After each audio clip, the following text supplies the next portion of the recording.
Hi, my name is Daniel. I am the Injector Design Lead here for Project Nixus at WARR Rocketry.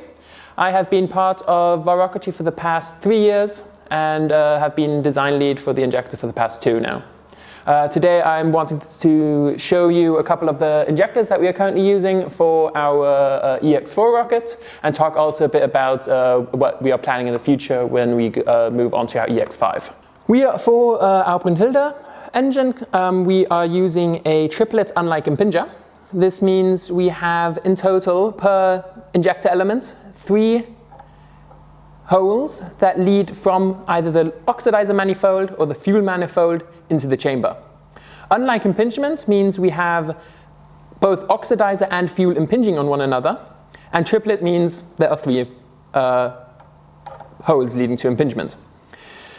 The injector impinges both oxidizer and the fuel flows on each other, allowing for propellant mixing, droplet formation, and subsequent atomization of the liquid propellants. Once the fuel and oxidizer flows are mixed and atomized, the flame inside the chamber or at the beginning of the combustion, the igniter itself, are able to properly ignite the propellant mixture. Next to the fuel and oxidizer orifices for injection, the injector also contains ports for measuring temperature and pressure of the fuel and oxidizer flow inside of the injector. Here you can see the pressure port for the fuel flow coming up from the cooling channels. This allows us to set various red lines on our chamber, ensuring that if the fuel temperature in the cooling channels gets too hot, or if we measure too high of a pressure somewhere, we can shut down the chamber safely. As you can see here with our Brunhilde chamber that we flew this year at EUROC, it's quite a thick, heavy piece of material, weighing in total around just over 2 kilograms. This is a large mass for a rocket, and we are therefore trying to reduce the mass for future launches. One design that we have come up for to reduce the mass is 3D printing our injector. Here you can see a test print that we have designed and printed for our capacitive chamber, so for our subscale test chamber.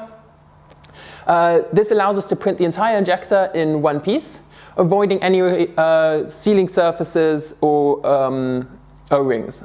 It also allows us to reduce the amount of material on it, generally reducing the total mass. We hope by 3D printing the injector, we're hoping to reduce the mass by over 200 grams, which is a significant amount of the percentage of the mass that we want to reduce for the chamber in total. One challenge that we are facing with 3D printing an impingement injector is that the injection holes are very small. This can cause issues with powder or surface roughness being on the edges of the holes, and can cause a misimpingement and reduce our engine efficiency. After the EX4, we are moving on to our EX5, which is going to be a 40 bar chamber and producing around 5 kilonewtons of thrust. This requires a redesign of our injector to allow for a higher propellant mass flow.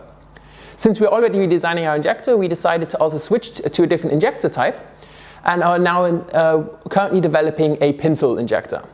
Pintle injectors both improve the combustion characteristics of the propellants, allowing for longer residence times within the combustion chamber, whilst also having improved mixing efficiency.